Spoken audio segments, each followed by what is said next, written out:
Hello, Heidi and Trey. Here's your sewer scope from today's inspection. I've gotten into a kind of a run of sewer inspections that I've had to go from the top down through the plumbing vents. Not a big issue, actually, in a number of ways. It's easier.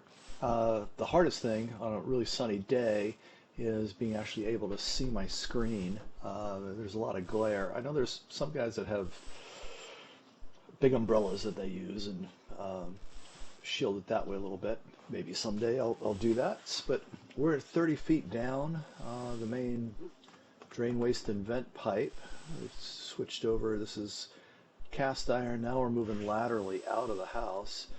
Um, if you notice how bumpy the ride is here, it's because the interior of the pipe is very rough. And what it does is it picks up paper like I'm pushing along right now, right? So paper products, toilet paper, whatever, um, tends to catch on, or it's easy for it to get grabbed by the abrasive sides of the pipe. So to the point where we're actually going to go underwater for probably 30 feet or so. Um, and you'll see at the end of this, when we start to come out and things become clearer, you'll see a big wad of paper. Um, Ultimately, that has a tendency to dam things up. Since the house isn't occupied, since you're not pushing a large volume of water, like if you're doing a load of laundry, right? So that's going to push out a lot of water, and that'll tend to clear things up. There's that paper right there.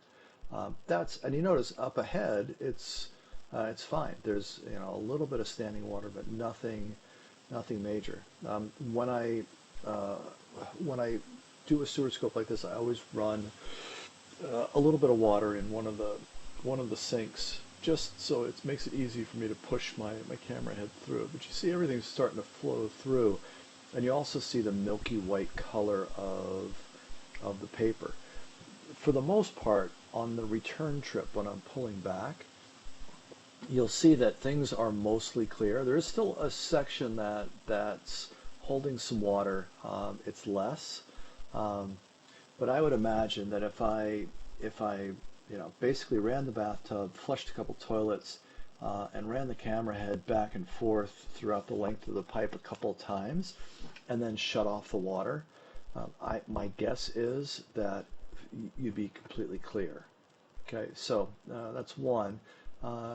Two, there's nothing really that you can do. Those are cobwebs, by the way, not roots. There's really not much you can do about the degrading. So we're into clay now of the cast iron pipe. It's just a function of what it is, the material that it is. So this is the drop down into the city connection. Now I'm kind of blind when I'm doing this originally, so I don't know where I am. So now I figured out that hey, you just probably drop down into the main city sewer right there. Um, so pulled back. My guess is that connection right there is the actual connection into the city pipe coming up here ahead, right there ahead. So we're roughly 141, 143 total length to this push here. Take away 30 feet or so, and you're right about 110 feet out to the city connection. So mostly cast iron. The city connection turns into clay, which is normal. Yeah, so right there is the city connection right there. And then again, watch the return trip. You'll see a little bits of a little length where we're underwater, but not anything that's terrible. Could you at some point over the next year or so have the pipe cleaned, re-examined? Absolutely. That would be a kind of a prudent thing to do. But from what I see, things are flowing for the most part fairly freely, with no damage indicated. Again, that section that's underwater that I couldn't see, the benefit to having the pipe cleaned and then reevaluated is that you've got a good look at the entire 110 feet of the pipe. One potential downside is, like I said earlier, there's no viable clean out that I can find. So whoever cleans the pipe would probably have to pull one of the toilets on the lower, probably the basement toilet would be the logical one, and do the cleaning from that point, since there's not really a good access point, clean out point in the beginning of the pipe. As always, please feel free to reach out to me with any questions.